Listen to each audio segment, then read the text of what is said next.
স্বামী অপহৰণকাৰী স্বামীৰ বিৰুদ্ধে থানাত উপস্থিত পত্নী। নাবালিকাক অপহৰণ কৰিলে ঢকুৱাখনাৰ এই যুৱকজনে।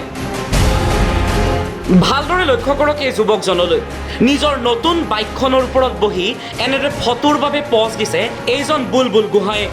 পিছে বুলবুলৰ পত্নী আৰু সন্তান থকাৰ পিছতো চকু সুৰক্ষী যুৱতীৰ ওপৰত, আৰু সেয়ে পত্নীক দাবী ধমকি দি এগৰাকী 16 বছৰীয়া কিশোৰীক পলুৱাই নিলে এইজন বুলবুল গোহাঁয়ে। ঘিলামৰাৰ ৰাইডঙীয়া গাঁৱত সংঘটিত হৈছে এই ঘটনা।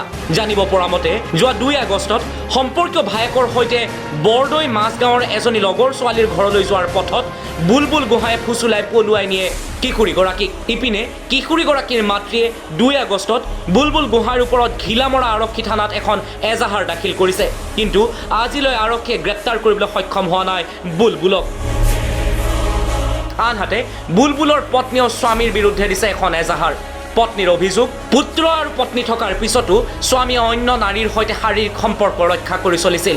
আনহাতে এগৰাকী কিশোৰীক ভয় ভাবুকি প্ৰদান কৰি অপহৰণ কৰি নি বিবাহ পাশত আবদ্ধ কৰোৱাৰ অভিযোগ উত্থাপন কৰিছে পত্নীয়ে।